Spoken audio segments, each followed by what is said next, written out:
I want to say hello, everybody, and welcome to this webinar.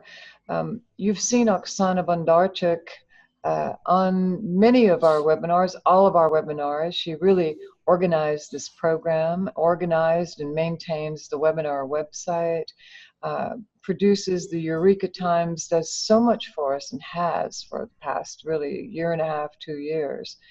And as always, plays a big part in these webinars in terms of thinking of who we can interview, who could be on here, making contacts and everything. So it was with great pleasure that I put Oxana on the hot spot last month when I was in Australia, teaching her seminars 3 and 4, and she did such a beautiful job on her independent study work, just exquisite. Her 5 brainwave profiles on each of 5 people were profoundly handled and very insightful and intuitive, but also beautifully presented. That she came up with a unique and beautiful reporting style. And so it didn't take me long to say, well, how would you like to do the next month's 2 webinars? So this is the first of 2 webinars, depending on how far she gets along today, and in the process of explaining. But what she's going to do today really is take you through what she did for hemispheric balancing for this one of her 5 case study people. And I found it very interesting, and I'm sure you will too. So, Oxana. Yes, welcome. thank you. Thank you very much, Judy. Thank you for all the kind words. I'm pleased. I feel it's my interest, it's my passion, it's my will, like, to be here with you. And yes, I will present today at least the beginning of the case with one of my clients, and being very organized, as you mentioned, I thought that out of all the, alternatives and options that Mind Mirror is ready to give us, because after I finished the first 2 seminars, I felt a bit, confused. There are so many things you may look at after the session. So I needed, for myself at least, to organize it into some format that I would stick to, at least as a beginner in this work, from session to session, to be able to get at least basic analysis of the session and moreover see the dynamics. And yes, you handed us and everyone who studies with you like special spreadsheets to be filled in. So I decided to go further and introduce my own forms, and that's what you will see today. So I decided to have a Word file for all my records, notes, comments, my treatment plan, so that years later, really, because I did this case a couple of years, I finished it in 2015, so that years later I can still go back and all records are organized and it's clear. So all the wording really is in Word file, and then all statistics, all reports and nice pictures and graphs, I copied them into Excel file, again, to be able to kind of have all statistics in one place, session after session, because I thought, having lots of different windows open doesn't really work. For me, I want all in one place, and that's what you'll see today as well. So tomorrow I think I'll continue, and if there is any interest, I can devote a little bit more time if someone like Judith, for example, would like to know how I'm copying all these reports in Excel, or how I'm technically doing this. I'll be happy to show you. So let's start. I'll share screens and go to my records file. I deleted certain things because I didn't want to provide all the details, personal details of my client. But the template is there, and I'll be happy to share it with everyone who is interested or would like to use it for, if you would like to use it for your work. So there was a nice picture here of my client being hooked up. I always ask people to take a picture of them in the end of our work. Here I put the name. I asked about occupation. So my client was a 58-year-old woman, right-handed, and she is a nurse. And yeah, she is Australian too. And we started with her on 20th of November 2014. So her story, briefly, background, goal, objective. So her kids grew up and left. She reads a lot, and at some stage she came across a book which mentioned Anna Weiss's work. So she got interested, and that's how she found Judith first, and then Judith recommended her to get in touch with me. And I was looking for cases, for people to do cases with at that stage, so as a student practitioner. So she wanted to develop her psyche abilities, her intuition, to discern people's needs and help them better. I mean, which is understandable, being a nurse.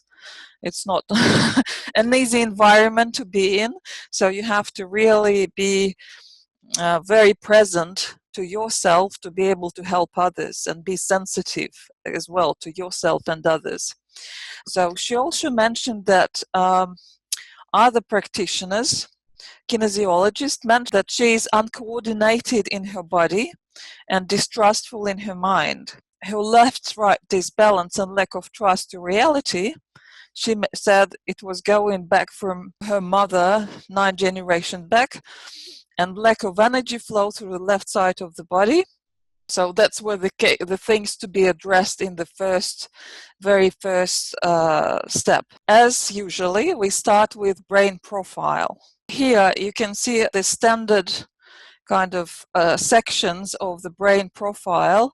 I'm sure you know how it looks like, because Judith gives the same form to everyone. So literally, we just talk to a person first to see how the brainwaves behave during normal conversation. So in her case, what I found, the amplitude was very unstable. There were jumps from like 15 to 9, and there was strong left brain dominance, especially in beta, and unusually big theta and delta, but she wasn't sleepy. So I very often found with her and other clients that it's quite common that delta gets quite big. It's kind of scanning the new environment because when you see the person for the first time, or she arrives to your place, to wherever you receive people for the first time, they're kind of trying to readjust and make themselves comfortable. Or it also could have been part of her general nature and part of her professional habit. You know, of being a nurse, of course you tune in to the people that you treat and you see. So to complement that with pictures, I will later on show you Excel reports that will support that. So then the next stage of the brain profile is stress. So we usually talk about some stressful experience. She told me about a stressful patient at work that was in pain, and she couldn't quite distinguish his needs in time. And in this stage, she didn't really show much stress, but still big dominant left beta and very wide delta. So I assumed, in brackets, as you can see, I put all my comments and notes here. So was delta a way to show stress in her particular case? I asked how it feels like to be stressed, and she said she's always a cool head, good at keeping herself under control. And then at the same time, when you keep everything under control, it means, yes, your left brain, critical, analytical, logical, is holding on to kind of all the energy in the brain, and it may suppress creativity on the other side.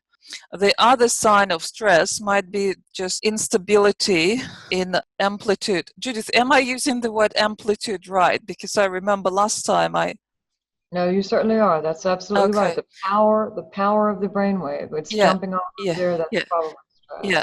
In my case, again, if sometimes I have to explain new people what amplitude is, so I say it's like the volume in your musical instrument, so how loud really your brain is. So hers was quite jumpy. So after stress, we move to empathy. That's the next section in our brain profile. So she had very good radar, as we noticed before and I mentioned before. So empathy will mainly be about delta. So it was on most of the time with eyes open. She's clearly empathetic, and I would assume extra sensitive in nature overall.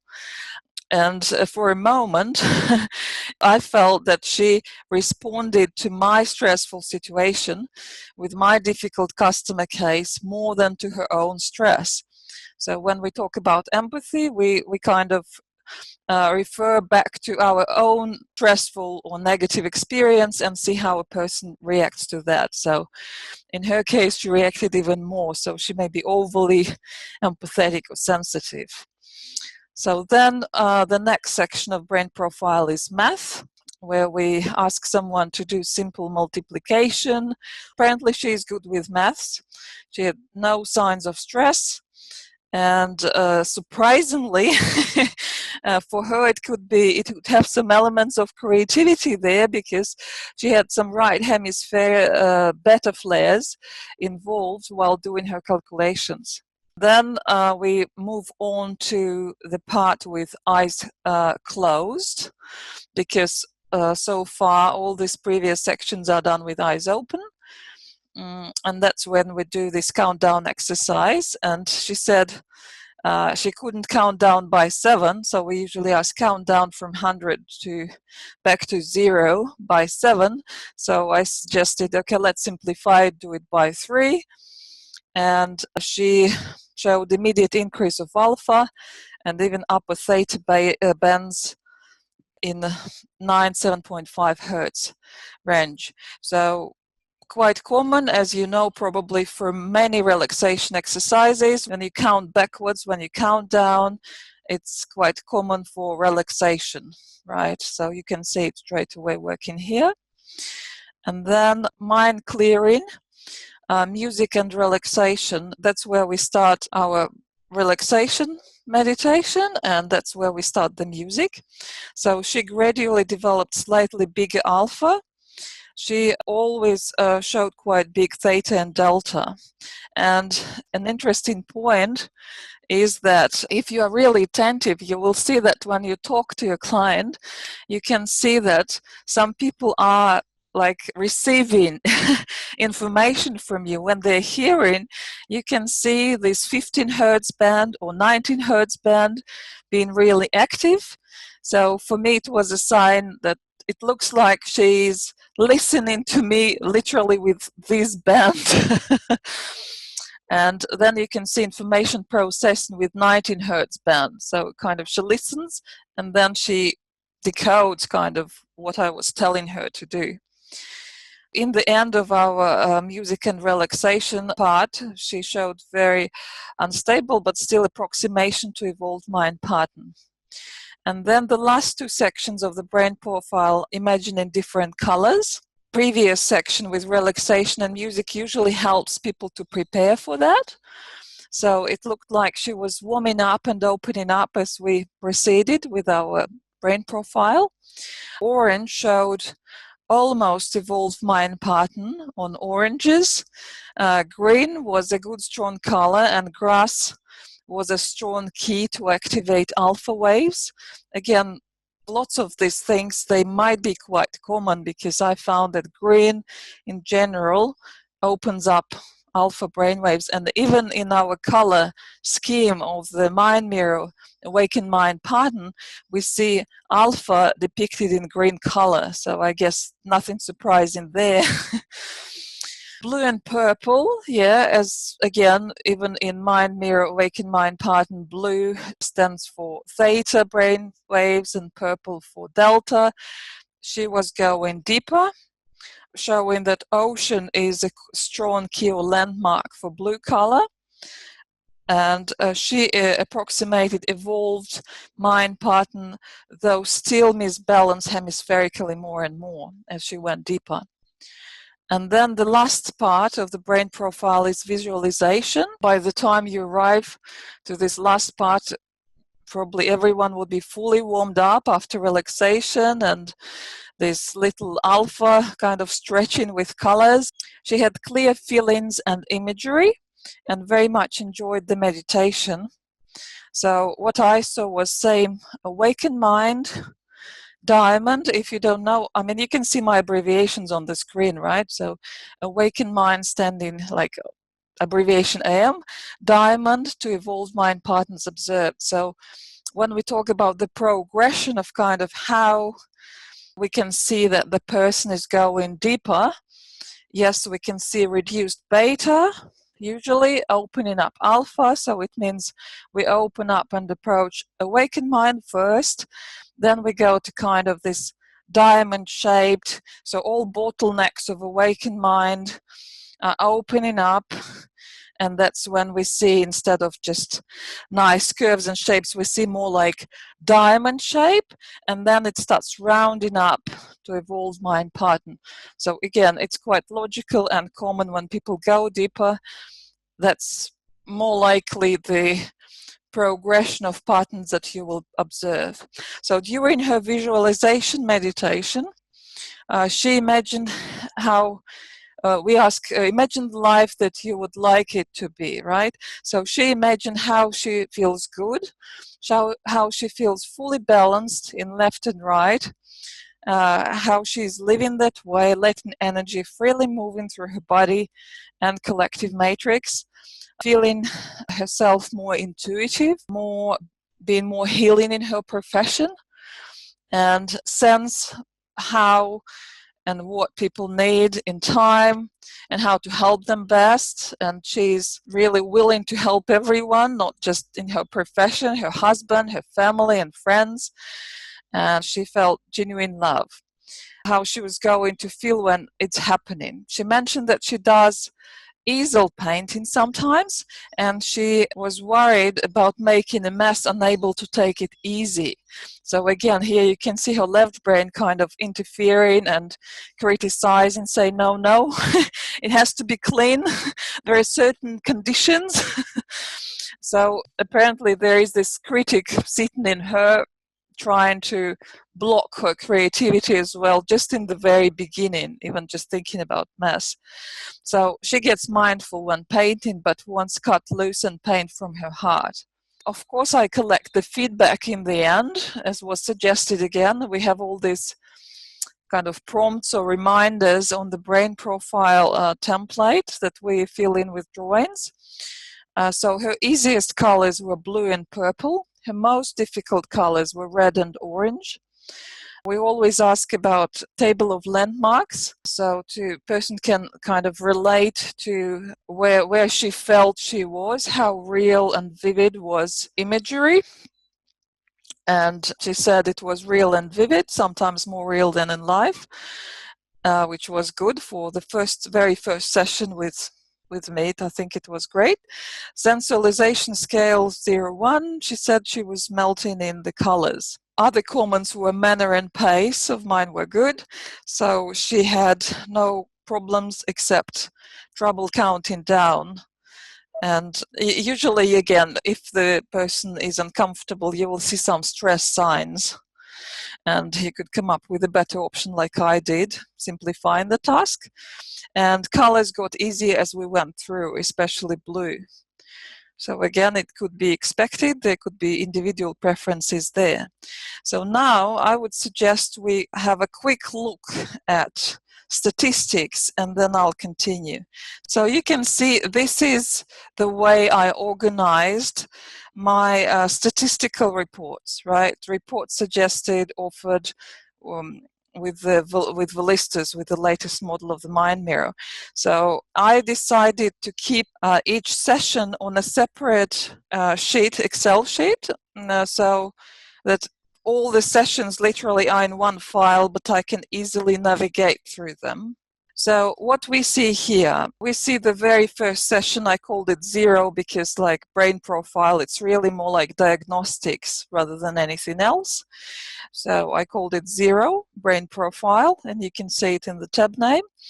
And then I decided to record 2 separate sessions just for the ease of analyzing her activity with eyes open and eyes closed. It's not necessary because you can put a marker and simply run the same reports for different segments of the session.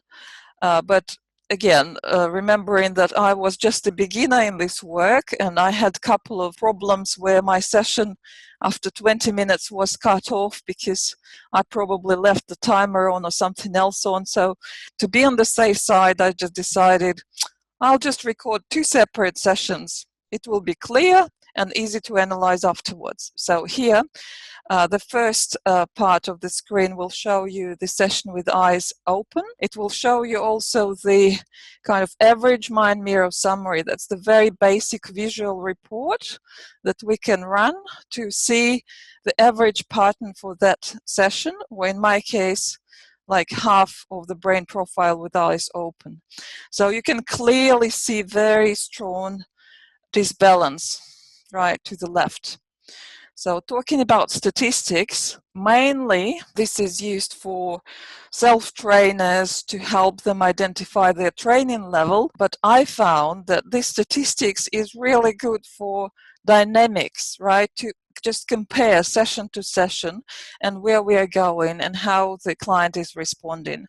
So here we can see the percentages of kind of awards, or how much time the client hit awakened mind, evolved mind, or meditation pattern. So in my case, really, I was focused more on awakened mind and evolved mind.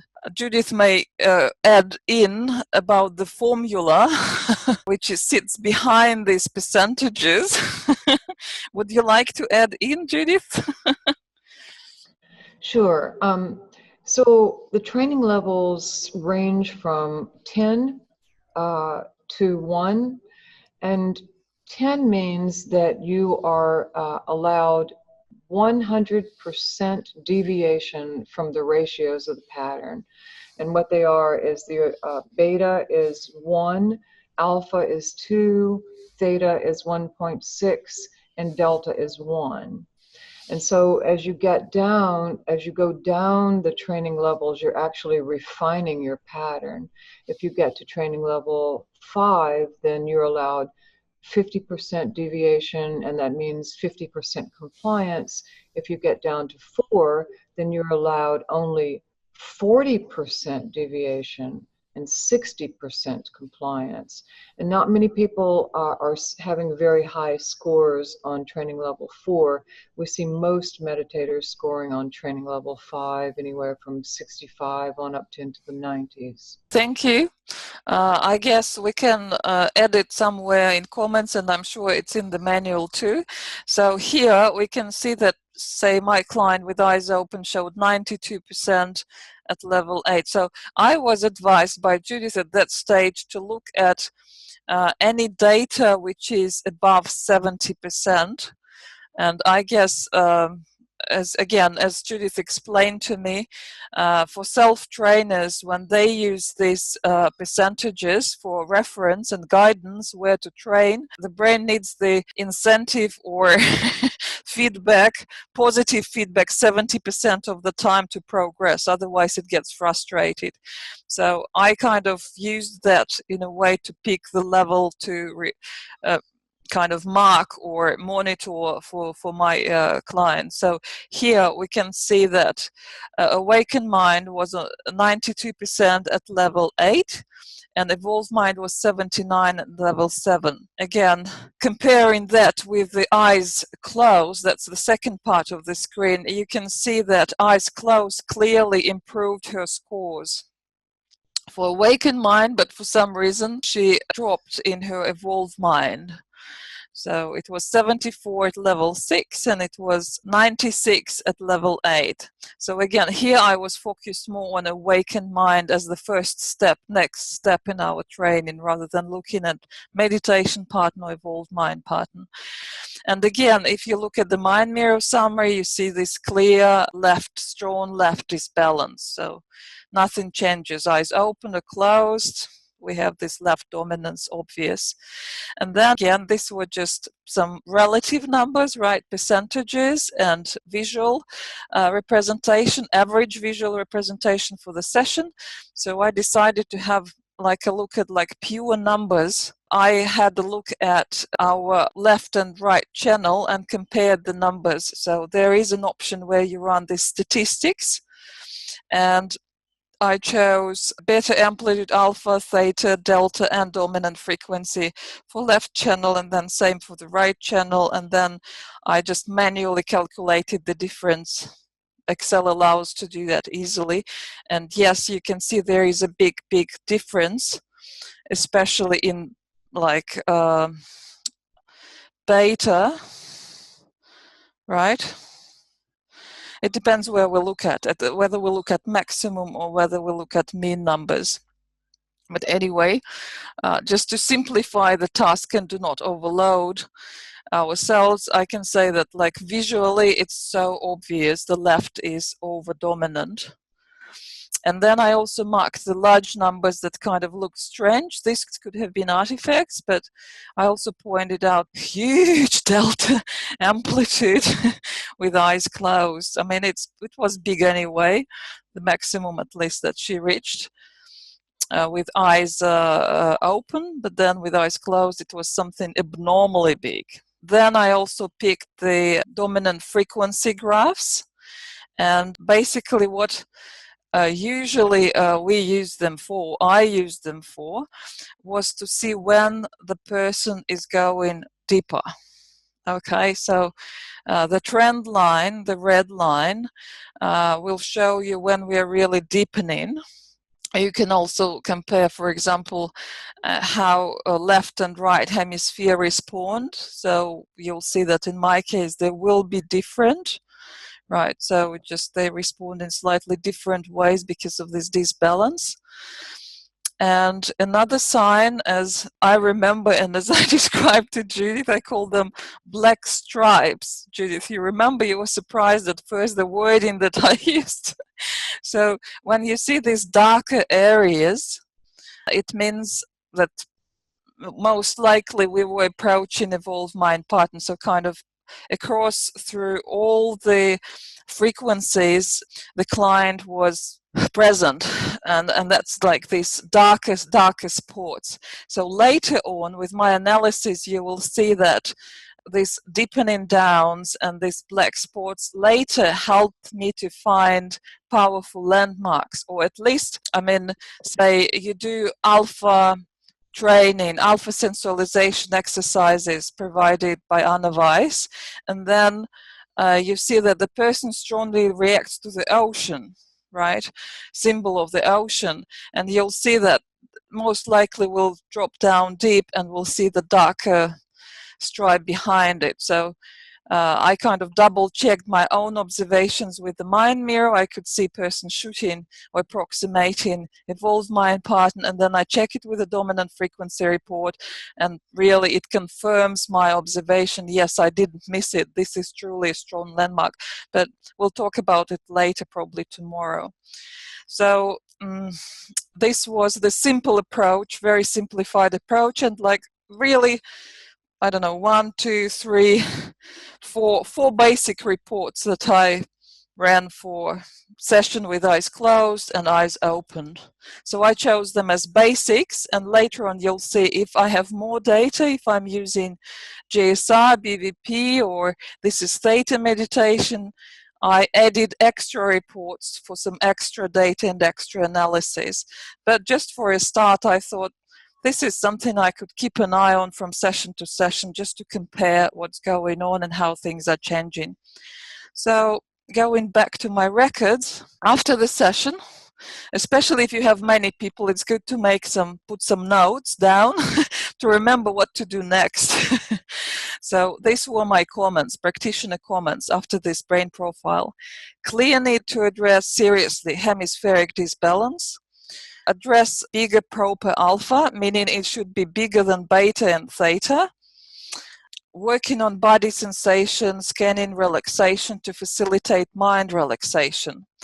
And I guess, again, for people who probably even work with EFT as well. You know, if mind is too tough and controlling and resentful and defensive, the way to approach your mind is to work through the body. So start with the body first. So that should help to let go of left mind, beta control and dominance, and of course help facilitate alpha and help to dive deeper into theta. So then I thought it would be interesting and good to do inner child healing and blocks removal in theta, just to see if she says that her creativity and her problems were going back to mother and 9 generations backwards. It could have to do with inner child trauma or some other blocks sitting there in theta, not allowing this creativity to surface. So do that to open up flow and creativity. Then get mastery over delta, because it looks like she's quite sensitive. I called it hypersensitivity, not quite scientifically, but from my observations. And then train stability of awakened mind pattern, and of course progress towards evolved mind. So again, as suggested by Judy's template, I put here a comment about technical side of the things, and it was smooth connection, very easy to work with. My client, she was really perfectly shaped, readable skull, very short, soft hair. So someone you can dream of to start working with. And then here I suggested my treatment plan. I gave her home task to do. We met with her on average like once a week. We had longer breaks, but on average once a week. So until next session, next week, I gave her a task to do Jose Silva relaxation meditation. I'm not sure you ever heard about Jose Silva. At least in Russia, he's also quite popular, and I guess he was popular there before Anna Weiss's books were translated into Russian. And he was mainly focusing on alpha, saying like, if you get to alpha, you get to genius mind, you get there. But alpha, yes, truly, alpha is the first step. Without alpha, no awakened mind would ever happen if you can't access it and calm down and relax. So he has really brilliant relaxation meditation, which can be downloaded for free from his website. And it's body scanning exercise that takes you deep. You use kind of self-hypnosis to take you into deep states of relaxation, and the more you exercise, the better you relax, the better you progress with your relaxation. So I thought for her, if she says she's uncoordinated in her body, not so present in her body, disbalanced, why not try to do this exercise?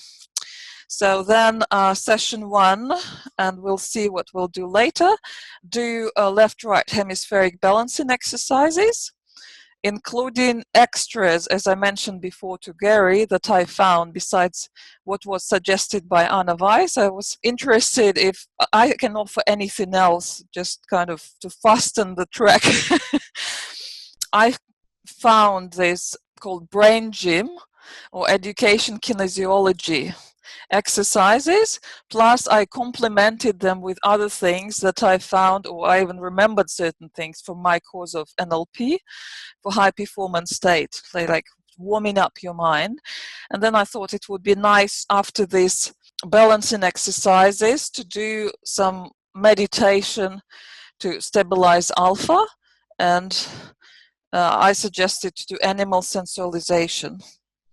So let's just go to session 1 and see how here I will switch to my presentation and talk more about what exactly I found to help you balance the brain.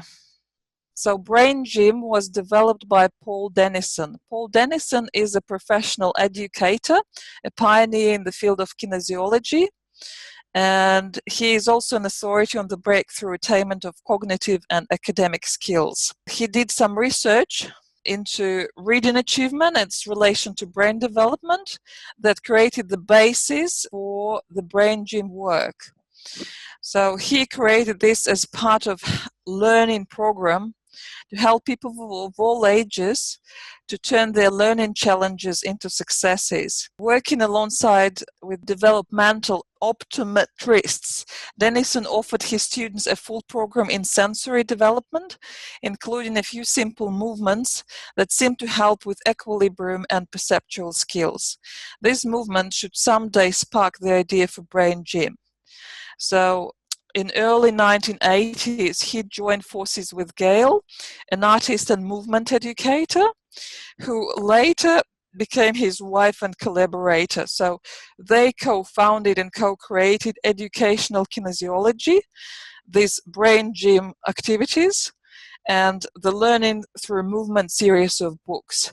So that's where these exercises are mainly borrowed from. So today this method is applied at schools, sports institutions, and psychology counseling. So they're simple exercises, basically safe for everyone, physically relatively healthy, and they help to build harmonious relationships as well as contribute to general well-being. So positive results show up immediately and have a cumulative effect.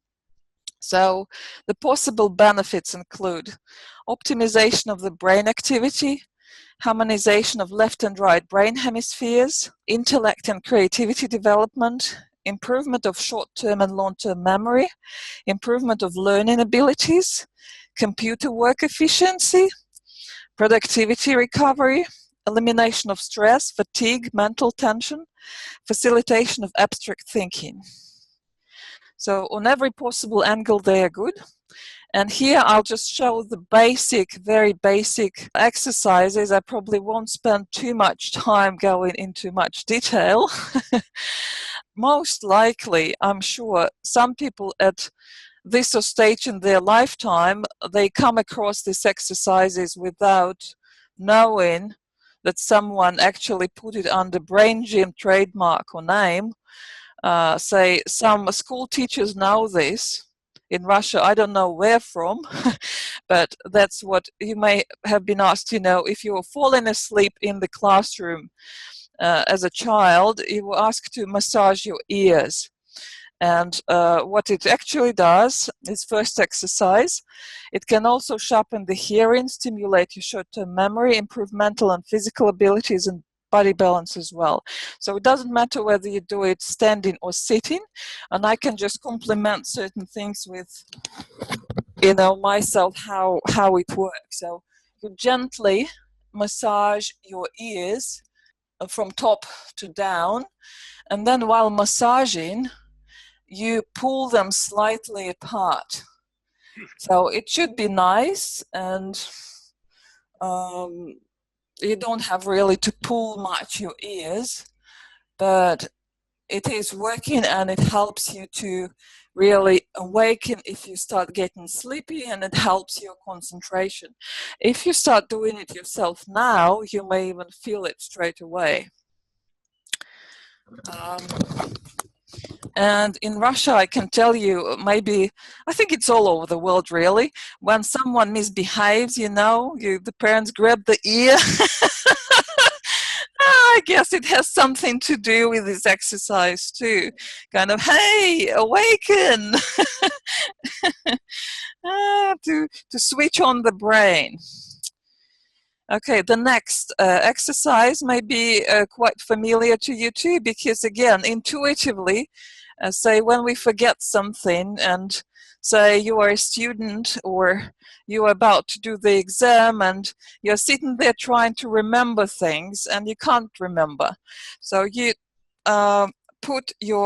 we usually just rub the forehead, right, when we need to remember something.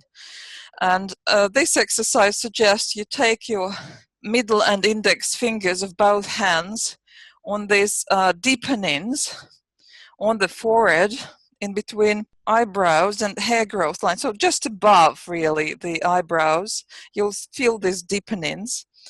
And then you gently apply like pulsing massage to these points until you feel some warmth. And if you really do it very gently, you'll feel that your forehead will start relaxing and it was also suggested that while doing this, you visualize the positive resolution of your problem or situation. So you think, okay, it's coming, it's there, it's coming.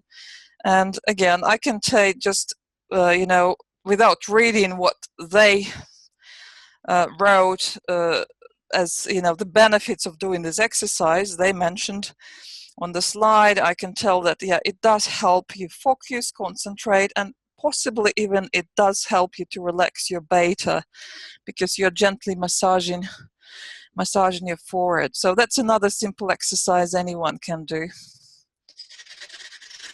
Then the next exercise is called Lazy 8. So Lazy 8, why is it lazy? Because we will draw in the air, we'll draw Lazy 8. Lazy means it's not vertical as we usually see it, it's horizontal. It's more like infinity sign, right? And Lazy 8, it was called, I guess, for children, so that, okay, 8 is lazy and it's resting. So how we do it, we don't do it with a finger. We do it like you can see on the picture, the girl with her thumb up. So you put hand with the thumb up, like I'm showing you, in front of your eyes, just on the level of your eyes, ideally, so that you're looking at the nail of your thumb on the level of your eyes. And then you start a slow movement to the upper left corner, and with your eyes you're following, you keep focus on your nail, on your thumb.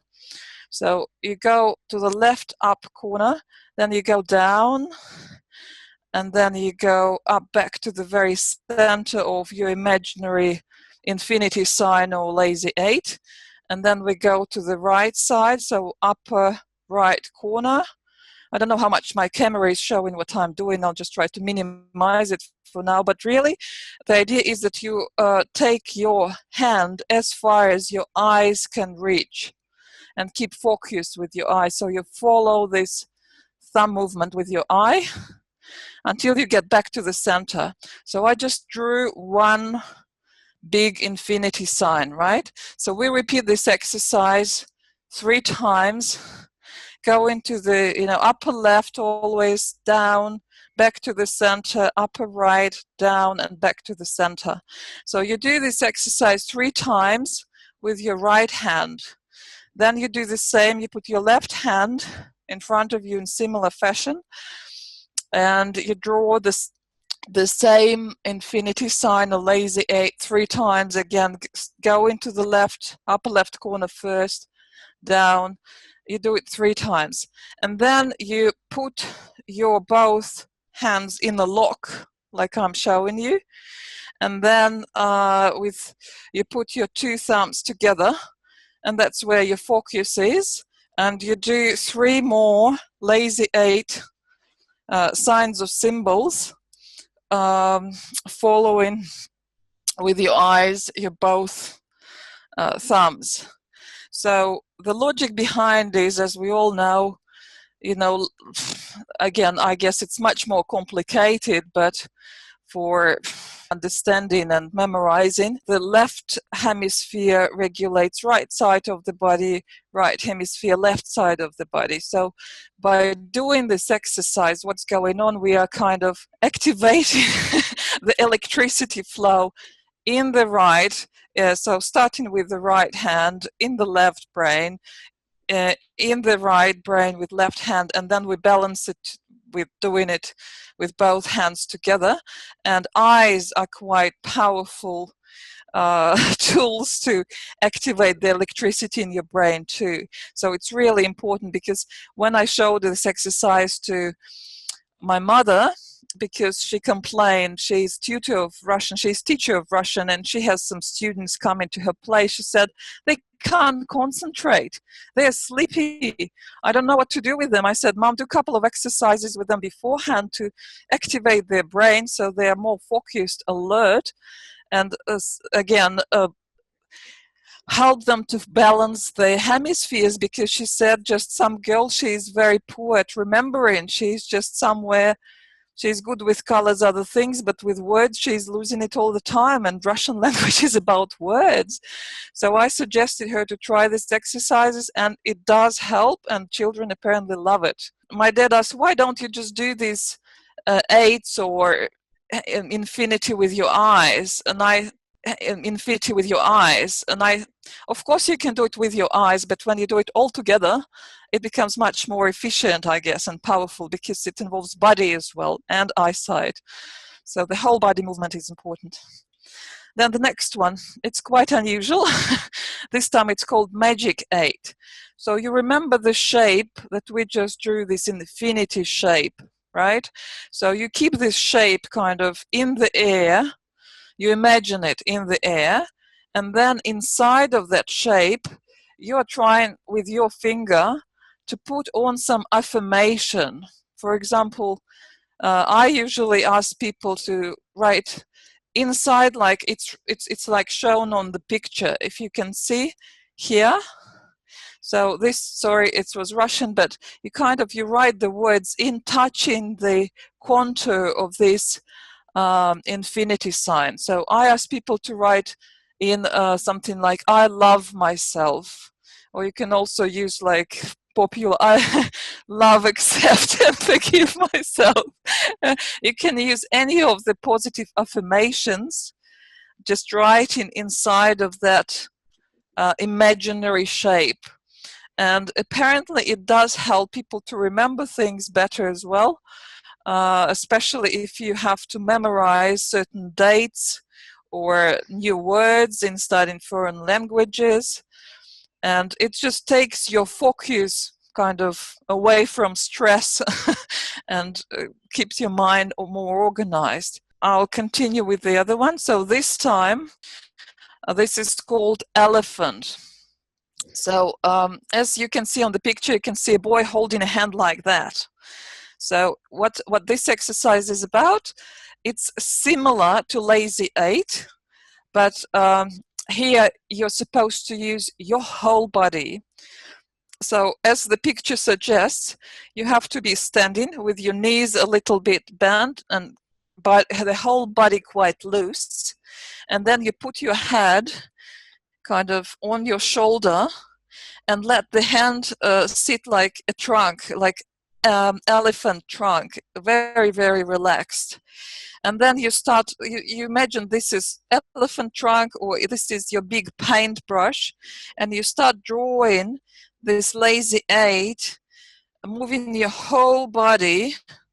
You can even, sit down and go up, and then repeat this like 3 times in similar manner as we were doing with the thumb, right? But keeping the hand quite relaxed and taking it as far as you can, as your body allows and as your eyesight allows. So you do these 3 Lazy 8s with one hand, and then you repeat the exercise on the other side. You do 3 more times with the right hand. So again, key difference here, make sure your whole body is participating in this joint motion. And you can also add some sound if you wish. You can make, because again, the more sensory organs we involve, the more we switch on the body, the more we switch on our brain as well. So you can also like sing ooh at the same time, lawn sound ooh while you're doing that. So this is quite tricky exercise, and I know, again, we played this game when we were little. So the idea is you put your both hands on your chest. You put one hand in a fist, and then with the open hand, you just stroke your chest up and down, and at the same time, you knock your chest with your fist. So it may be quite easy to some people. It may be quite difficult for others. So it's suggested to do 8 times and then swap hands and do the same. So I'll show, like, now it's harder for me, as you can see. And this is also to coordinate left and right hemisphere, because again, these exercises could be challenging to some, but I always repeat it to those clients whom I try these exercises with, that it's not really your success, it's really the attempt that you are putting into it that switches your brain. You don't have to be perfect. That's not the idea. We don't have championship here, but it's lots of fun, and with the right attitude, it does the work. So this exercise, it's called circle triangle. It's quite similar because it asks you to draw a triangle with one hand and a circle with the other hand. So you'll notice that the one which is drawing triangle will tend to be more like a circle, and the circle will tend to be more like triangle, but you can keep on trying. And same story, you try to do it 8 times and then you switch. So one hand is drawing triangle and the other hand is drawing the circle. So in this case of crazy circles, you have your arms stretched, your legs stretched, and you can do similar movements. Say your arms will be doing clockwise motion, and the legs will be counterclockwise motion. And then you can do the opposite, and then you can do left arm versus right arm. So just improvise on these motions of clockwise, counterclockwise with different arms and legs combinations. So this one is fun, and it's called mirror images. So the idea is that, again, it helps you to balance, because we are going to draw some balanced image. So for our case, I can suggest, we all know how awakened mind brainwave pattern looks like. So you can just draw a very balanced awakened mind pattern. And again, I would recommend you are standing. You start very high and you draw very big awakened mind pattern, just of, you know, from where your hands can reach, like how far your hands reach up and how far your hands can reach down. So you just draw a huge awakened mind pattern approximately of your own height. Or for other people who are not that well acquainted with awakened mind pattern, you may suggest, okay, let's draw a simplified contour of a Christmas tree, something like that, right? It's like, or for others, you can say, okay, let's draw the guitar shape. Or for men, they would love it. You say, let's draw a woman silhouette, like sexy woman silhouette, and that's what they love. They'll be drawing it happily. Again, this helps to balance. The next exercise is called OWL, and it does help you to stay awake. It does help you to reduce the neck tension, because, I mean, we remember brain kind of activity depends on blood circulation to the brain as well, so it's good to have no blocks on the way. And it's quite fun exercise to do, though some people are shy to do it. I can tell you that if you feel sleepy in the morning and you feel that you need to awaken really, really fast, like switch on your brain and stay alert, this is great exercise to do. Just, you know, ear massage and this one. So the idea is you put one of your hands on your shoulder, where you can find these tensed muscles. I mean, they are usually tensed, where I guess most of people carry tension, somewhere here. So make sure you can feel these muscles. And then you start from the opposite side of your hand. So in my case, I'll start here. And what I'm doing, I'm stretching my neck as far as I can. At the same time, with stretching my neck, I'm pulling my eyes like an owl, and I'm also making owl sound, like ooh sound at the same time. So there are, like, I think So what I'm doing, I'm stretching my neck, pulling my eyes, I'm making O sound. So there's 3 activities, and there is one more. When I'm doing this, I'm squeezing my muscle, my tensed muscle. So all together, it will look like ooh, ooh, ooh, ooh, ooh, ooh, and then you go back, ooh, ooh, ooh, ooh, ooh, ooh. And then you repeat the exercise. You do the same story with the other part. So this time I'll start here and do the same. Woo, woo, woo, woo, woo, woo, and back. Woo, woo, woo, woo, woo, woo. So this is kind of exercise that you can do because it involves, body motion. It involves some light neck massage and eyes as well, and sound. It works really well. So I'll skip this couple of exercises because I think they're very common. Stretching, just regular stretching. So in this case, you can see the picture. So you make a lock and stretch to one side, and then you make a lock and stretch to the other side. So just stretching.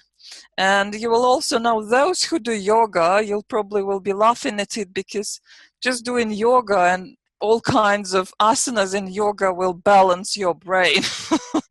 So, but these are simplified things for people without any special, physical skills or bodies. I mean, anyone can do that, really.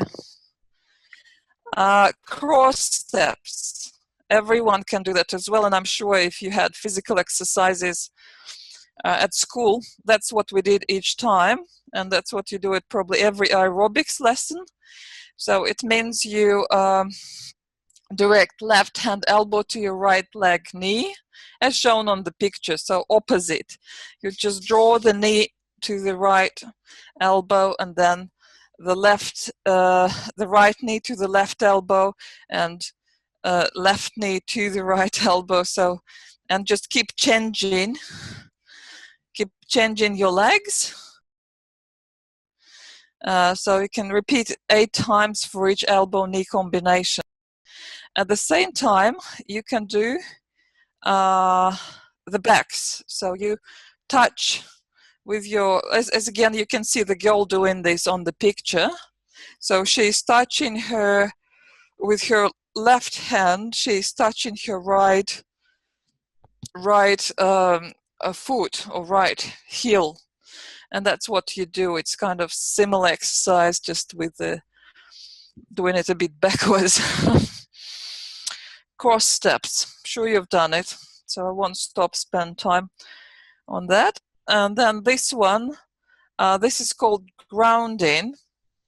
But again, you can see the boy on the picture, and the idea is common to quite a few yoga asanas, where you just stay conscious about how you move your body weight from one foot to another. So you gently bend your knee, and you move your body weight, say, to your right foot first, and then you kind of go backwards, and you feel this weight redistribution, and you take your weight to your left foot. So when you straighten, you feel that body weight evenly distributed between 2 legs. So I guess the idea here is that anytime when we focus on our feet, whenever I did alpha sensorization and the exercise was stripe off the sand of your feet, people would open delta. So it kind of takes our attention down, and it does make us feel more grounded. So this exercise, physical exercise, takes your attention to your feet. Moreover, it's enforced because you are focusing on the weight as well. So right and left and right and left. So it trains your body awareness. And then when you get back to your straight, normal state, you feel you feel the balance. You feel evenly distributed weight. So nothing specific there. We can continue. This is quite similar. So it's more like pumping and I guess it activates the softest part of our body and moves some blood again back and forth through the body again. We're training the body weight. So the idea here is you imagine you stand like the boys showing next to the chair, and you imagine that you are changing the weight from one leg to another. So you should feel stretching. So make sure, first of all, that the weight always remains on the front foot, and then you just feel stretching of the calf muscle, how you gradually puts it down. So body awareness, and yeah, it does stimulate brain as well. Then this is very funny exercise. It's called rocker. And I personally love to do it in the end of my, I don't know, yoga or morning exercises or whatever, because it's very, very unusual. If you take this position as the boy shows on the picture, you hold your knees and you try to find the point somewhere in your low back or even bone tail where you can find the balance. So you can even close your eyes and try to hold this balance, or then when you found the balance, try to rock a little bit in that position. It's a very, very unusual sensation. Again, if you've done some exercises before that and it's your last exercise, you'll feel like cosmonaut in space. It's very unusual sensation. So, but it does help you to keep the balance. In the beginning, you may start by, helping yourself with elbows, or like, I don't know, with your hands to stay stable. But as soon as you find that point, it's fun. Here is the end of the block with exercises from Brain Gym. And I also picked the most powerful exercises from NLP that are they're called high performance mind exercises. And some of you who've done NLP probably know it very well. So the one is called the alphabet. And the idea is that, say, I have my alphabet printed on an A4 laminated just piece of paper. And you can see here is the alphabet. And there are some strange letters underneath. So R stands for right hand, L stands for left hand, B stands for both hands. I'm pointing at different letters to my client. For example, I'm pointing here. The idea is, the task is to name the letter. So if here is Q, B, okay, I want my client to name the letter Q and at the same time raise both hands because it's B, okay? So same story. If I'm pointing at B here and there is L, so he's supposed to say, or she's supposed to say B and raise left hand. If we go here, he's supposed to say J and raise right hand. And then O, right hand as well. So you start slow, you explain the rules, you start slow, and then you start speeding up. You start pointing at more like a faster speed, and it's really confusing for the brain because the brain is trying to, read symbols and like interpret what symbol I have to say or what do I have to do. And then you even can complicate this task by adding legs to it.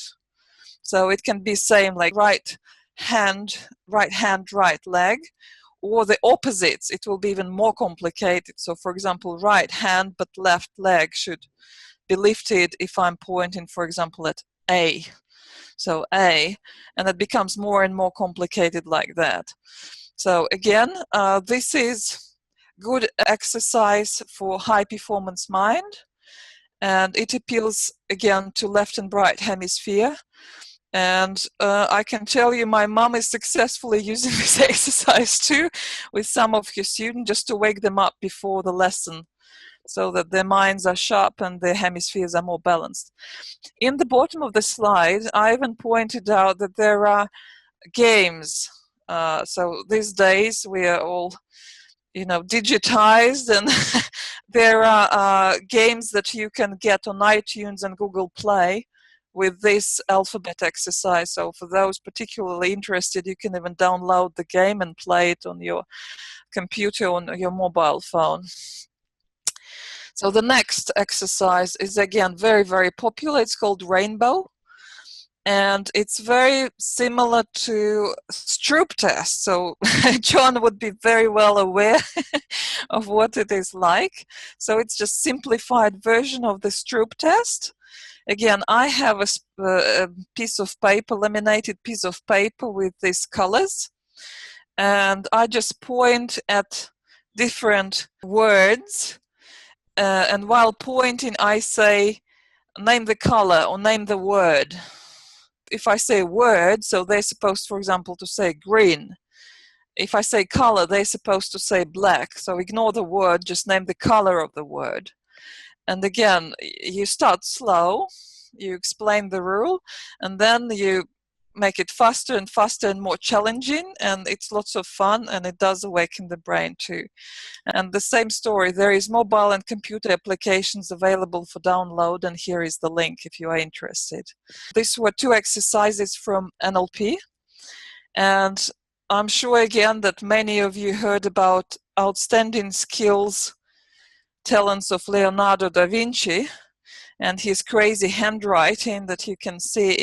It can be read through the mirror, so literally it's a mirror handwriting. Most of us are right hand dominant, so it means we are left brain dominant very often, and just changing your writing can help you to stimulate your brain as well.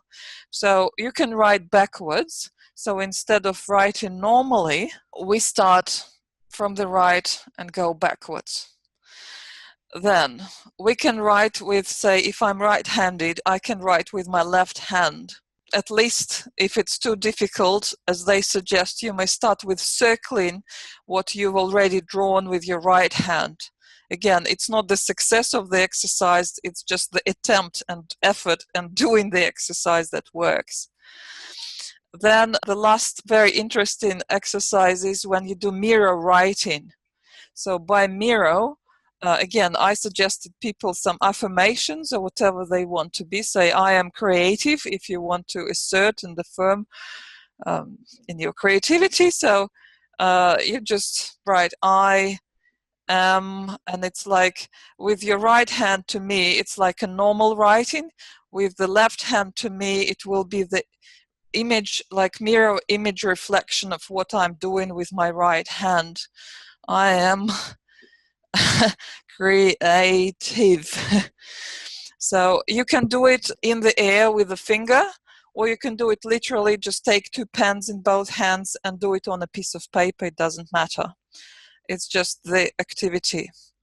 And then you might have come across recommendations of, when if you try to plant something into your subconscious, write these affirmations with this mirror writing, or just with your left hand if you're right-handed, and it will kind of better slip into your subconscious, because you will go through your brain will go through a certain work and effort just writing it in an unusual way.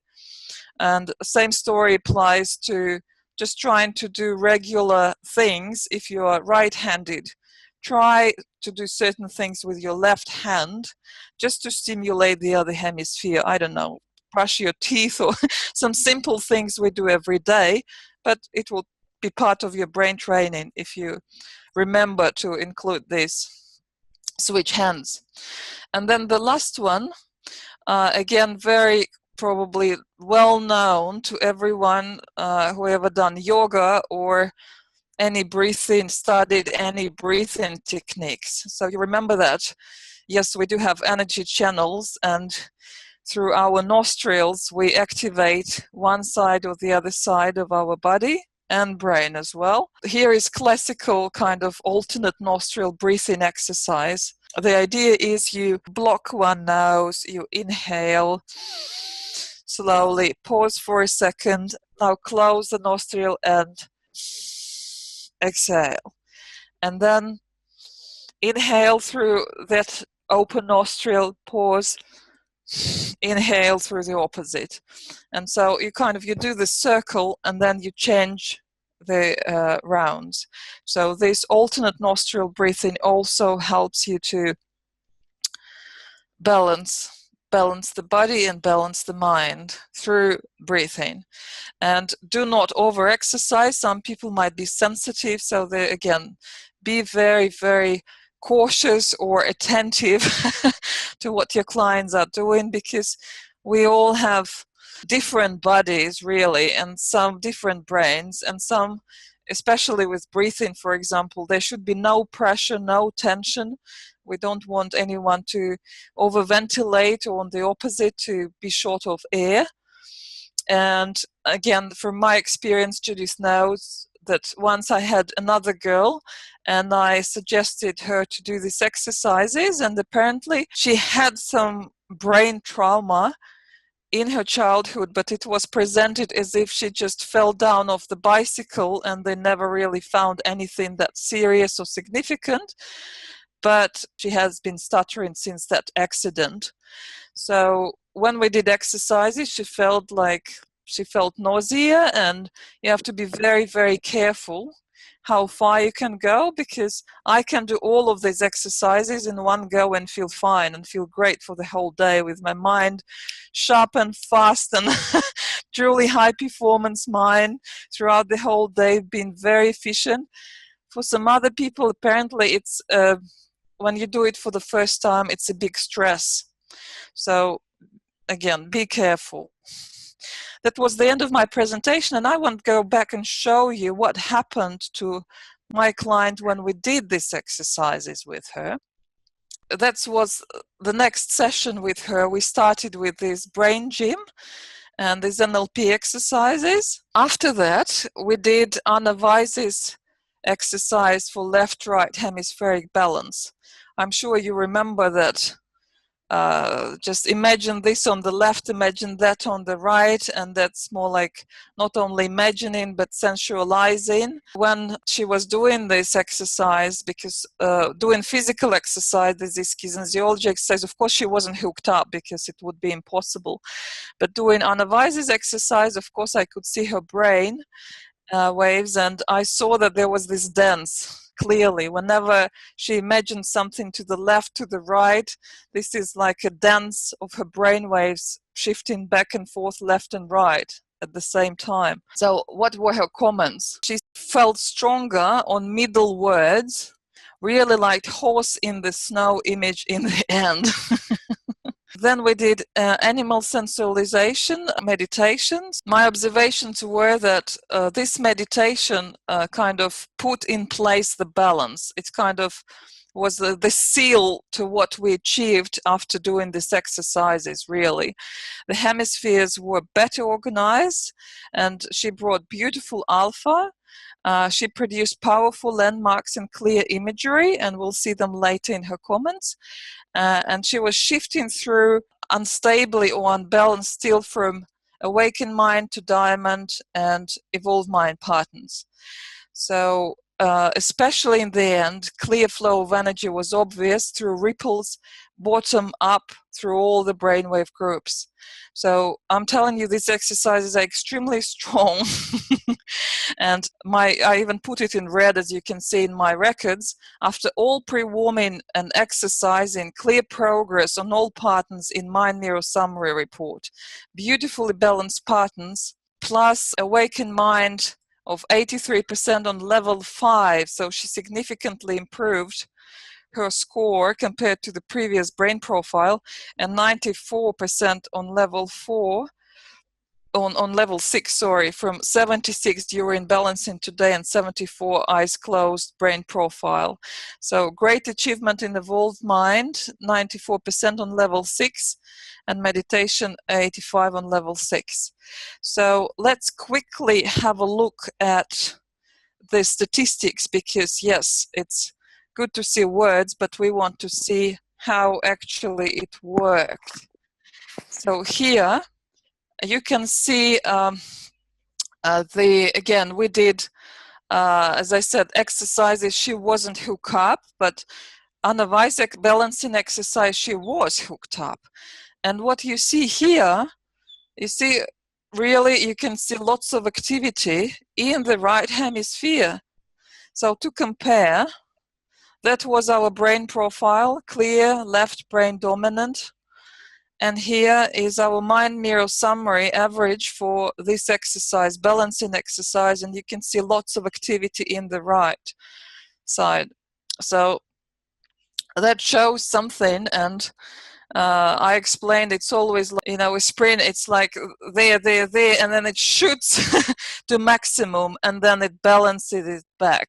So you can see the balance achieved back during animal sensualization, this meditation. You can see almost perfectly balanced, nice pattern. And this was achieved just after, you know, one session of doing these exercises plus meditation. Again, here you can see the scores being improved, right? So mind mirror summary report. So let's just compare awakened mind. So again, we are looking at numbers over 70%, and I can see 76% at level 6. It is almost the same as we had with eyes closed, right, before. But then look, when we did animal sensualization, it is 83% at level 5. So she significantly, she improved, she jumped on another level in awakened mind, which is good. And you can see clearly the balance obtained back. That's the key thing really to look at here. I'm always interested to see what subjective experience, or what were her comments after the meditation. So general comment on animal sensualization. Commented that this is clearly the work for her. It was general comment about the session. Because of visual proof of record and scientific background, I mean, I showed her straight after the session. Of course, you don't have much time to go into too many details and explain complex percentages, but at least you can run this mind mirror summary with patterns and show her, and that's what was the proof for her, because showed her that's what we had last time. Look, you had this strong left brain dominance. That's what you had while we were doing this balancing exercise from Anavais, and that's where we ended up for today after finishing animal sensualization. So that was enough proof for her. Balancing exercises, she feels more relaxed and easy or sensible. So these are her words. And regarding animal sensualization, she was white horse with hooves and wings, someone like Pegasus, so it could fly. Wings also gave protection and brought a feeling of lightness. So she wasn't heavy and solid. So this imaginary animal, it's the essence, smell, color, being of grass, lives in the clouds with lots of sun. This being communicated telepathically and lives alone, but through the matrix is connected to everyone, so never really feels alone. When asked about mates and group, its role is to bring the truth and awareness to those in the area of influence, but very anonymously. They don't know I exist. So when communicating, truth is received, that makes feel happy. Distraction and negativity makes her feel sad. She's afraid of not being heard. Earth and rocks give groundedness, confidence. Warrior's necessity makes strong and bring courage. So the qualities taken with are purity, and white was this symbol of purity, lightness, and this ability to feel lightness, wholeness and balance, which probably wouldn't be surprising after the whole day work, and truth, or courage to be able to discern correct pathways, or truth. Qualities left with the animal, ability to fly. Again, I asked about table of landmark sensualization scale, but from my side I can comment that for my client, for some reason, it wasn't always easy to differentiate like what to pick and where they were.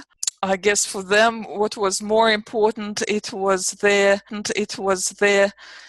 inner experience and those sensations and those kind of insights or landmarks that they found within their experience and they could take with them.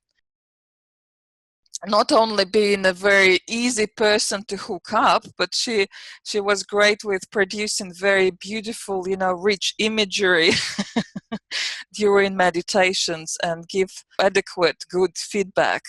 I suggest for today we stop it here, and then if you are interested, I will continue talking about how I proceeded with this client, and possibly give a couple of other examples from other cases regarding how I analyzed my sessions and how I approached landmarks, because I didn't realize myself until Judith pointed out that I'm very good at picking.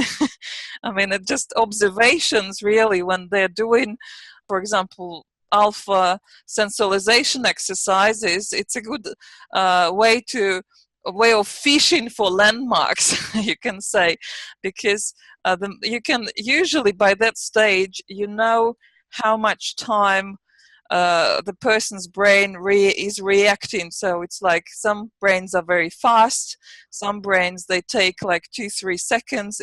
There is some delay, very light, very short, but still you can see this delay. You can see they heard you, and that's the response. They heard you, and this is the response. I'll talk more about that. And my idea with landmarks also was, you know how in the East you approach some really spiritual devotees, or they approach gurus asking, could you give me my own personal mantra, individual mantra, and they pay huge money for that.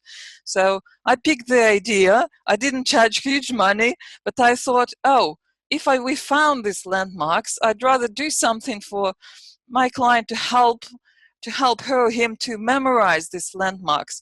So in the end, I created the tailor-made meditation with all individual landmarks there, so that they all are in one story. And of course, if you have the context, if it's placed into one story, it's much easier to remember.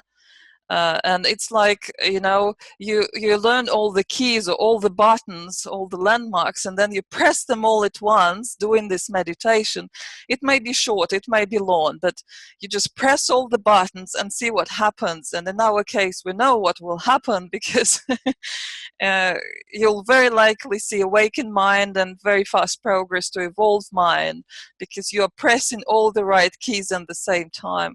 So that's what we'll talk about tomorrow. I'll present how we progressed, what else we did to heal her and unblock her creativity, and help her memorize and take away the landmarks, take away the learning really from the whole course. And yeah, her feedback was surprising even to me. And what and how she produced during different meditations that we did together, and during that my individual tailor-made meditation that I wrote for her. Okay, here we are. If you have questions, I'm ready. And if you have any wishes or proposals for tomorrow, as I said, I can literally just technically show how to extract these reports from Velistas, so that you know how to repeat, you know, what I did, how to paste all the things in Excel, and how to save, how to use Word. I'm sure everyone knows, but how you combine your computer knowledge with Velistas knowledge and keeps your records organized and easy, readable. That was brilliant. I loved everything that you did. I would love to see all those templates and get organized, because when it comes to organization, it's not one of my strong points. And the other thing is it's like a really good reminder of what we learned with Anna ages ago, because almost ever since then, Donna and I have worked with large groups and not with individuals. And so, you know, we're used to working with 10, 15, 20 people at a time. We don't do these kinds of profiles. And I rarely see people on a one-to-one basis. So, you know, being reminded of all of this and having some way of organizing it again, because I think we will be seeing more people in the future. So I would love to have that kind of ability to, your mind is organized. We need you. No, it's just one way, because, I mean, other people approach it in a different way, but I thought I better put it in words and numbers. Yes, I love the way you did that. Also, I wish Donna were here, because she has worked quite extensively with a woman named Judith Bluestone. I don't know if anybody's familiar with Judith Bluestone, but she developed techniques very similar to the brain gym. And she literally only had half a brain. Donna hooked her up, and her entire right hemisphere was missing. And she said she was born that way, and her brain compensated, and all of the functions that you wouldn't know that she didn't have that hemisphere. She had all of the functions that we would normally assume if a person had two hemispheres. So she developed all of these techniques based on her own disabilities in brain function to reorganize and help everybody. So, you know, what you showed us here with the brain gym, I was totally unfamiliar with. You know, we'll have to look into that further. So thank you. So you're very welcome. The presentation I originally found was in Russian, so I had to translate it back into English. Seriously, all these exercises separately, I've seen here and there everywhere, and, you know, we did them at school. Some of them, at least. So our teachers knew it from somewhere else. Oxana, really, it was a brilliant, brilliant presentation, and very well organized, logical, and the before and after pictures are just stunning. I mean, that's what really hits people. Forget the statistics. I mean, that's very nice. That's a lot of detail, but a picture is worth 1,000 words, and all you have to do is take a look at the graphs. And also, I had no idea about this brain gym either, but as you said, these are exercises, they're sensory motor exercises. So if you activate the sensory motor cortex across both hemispheres, you are going to integrate them. And we do a lot of these exercises during aerobics. I do water aerobics, and we do a lot of this, and it's all about, you know, increasing the activation of that circuitry across both hemispheres. And so it's wonderful. It's in Pilates, it's in yoga, it's in aerobics, and what he's done is bring it all together and condense it into something that is very workable, usable. Some of those exercises I think are much better for early developmental brains, so much better for children than they are for older adults, but there's certainly a whole group in there that's perfect for older adults as well. So it goes right across the age range, but brilliant presentation, really beautifully done. Thank you so much. I'll share the presentation and the templates so you could see, and I probably will even add, I'm not very proud of my drawings. I always criticize myself too hard, but I'll add the drawings as well so you could see, you know, the brain profile, because it's the missing part, kind of. I didn't show you the drawings, but I think these days, really, when Velistis allows us to record the session, you don't have that much need. It's more like the key points, the key moments, that like landmarks that you don't want to miss or to lose, and you make these fast notes quickly on your drawings, and then you double check it with report, with statistics, or just replaying the session. So we're very lucky. And, you know, being the beginner, I can tell you I did replay every single session afterwards, just to kind of make sure, compared to my drawings, that all my notes are correct. You know, I had to get used to this work, train my eyes. And then you'll see, like I'll show you tomorrow, you'll see it's remarkable how I picked the landmark. I could see the response, like I could see the time span, like I named something, she's listening, you know, 15 hertz, she's listening, 19 hertz, she's processing, here is the reaction. And her mind was pretty fast, so I could see these immediate reactions to this or that. And then compare that with dominant frequency. Oh yeah, yes, dominant frequency proves that she was in a good state. It's a powerful landmark for her. Not always she realizes herself, but some people said, "Oh, how did you know I like chocolate and strawberries?" I said, "It was all there." It's like a lie detector. I can read your thoughts now with the mind mirror. You can't hide it. And I can even read more things that you may want to hide, but I can still see that you are stressed. And I'll give some good examples tomorrow so you could see how it works. Just one more comment from my standpoint personally. This is the first time I've actually seen the mind mirror demonstrated during actual, real-time events. In other words, you can literally test someone through any kind of a cognitive processing task or sensory motor task and look at what's going on in the two hemispheres. And that was what was so powerful for me personally from your presentation. Regardless of how you feel about an awakened mind pattern or evolved mind pattern, there's this very clear indication of what's going on relative in terms of each hemisphere. And we don't see that at a clinical level in the way that orthodox electroencephalography is done. It has never been part of regular clinical electroencephalography to split out the hemispheres like that and really look at relative power in each hemisphere.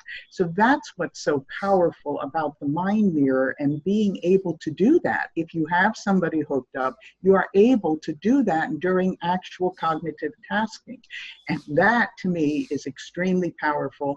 And it's only with your presentation after 1.5 years that I have first seen this, and that, I realize that this is really possible and in fact very, very powerful in a client situation if you are trying to make inroads in the way they're processing information and to show them the kinds of inroads that are made, and really to look at hemispheric balance, which I think is, really the missing element in a lot of the work that's been done so far.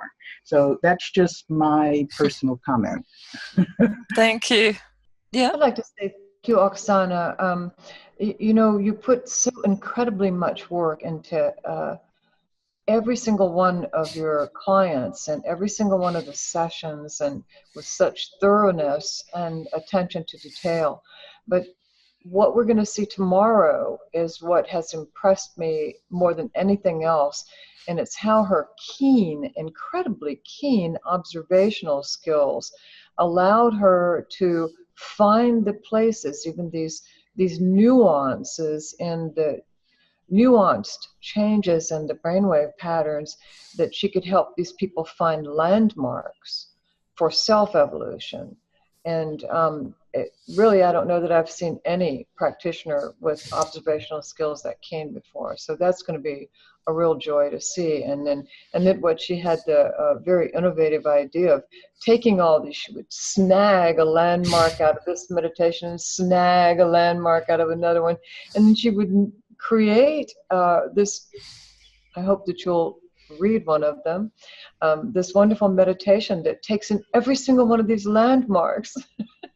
And by then, the people were just on the moon, in terms of being able to self-evolve. It was really, truly extraordinary work. So that'll be tomorrow, and I hope everyone can make it, and I certainly will be here dancing with bells on, and more congratulations on your certification as an awakened mind practitioner, consciousness trainer. And in case anybody missed it, Eureka Times tells a wonderful story of Oxana's youth in the USSR, and she's furnished us with some beautiful photographs, really fascinating story with us. I just want to say that in our training with Anna, she did not stress hemispheric balance, this way. And it was sort of an area that was presented briefly and kind of slid over. It was a good idea to balance hemispheres, and here's a few exercises to do that, and nothing more than that. And I would have to say that you've gone into this a whole lot more in depth, and I can see the great importance of what you're doing. So yes, I hope this is added to all of our training, you know, that everybody that goes through this will be able to see all of these different levels of training for hemispheric balance. I know that we're going to be incorporating much of what you presented here today. I'm very willing to share because, I mean, this was the kind of the client's need and request, and I felt like I have to do more research and I have to do something about it. Not just one exercise, but see if there is anything else I can offer. And that's what I found. And I think we did a good job. I was very happy in it. I can tell you this was my, no, not, I can't say very first. This was the second case, so the second client. And I felt very good about myself and good about the whole work. And it was very positive experience. You know, it's like a dream, a dream client, really. Someone very responsive and flexible, and it allowed me to get feedback, you know, in different ways, positive feedback that I'm doing things right and I'm doing the right thing. Oxana, I would say you have actually made a breakthrough here. I don't want to overestimate, but honest, you really have made a breakthrough. I mean, I think that interhemispheric balance is really where we're at, just in terms of neuroscience as a whole. And particularly in the West, where we are so left hemispherically oriented, just as we are too much in our heads without real connections to our bodies. The same thing without real solid connections to our right hemisphere.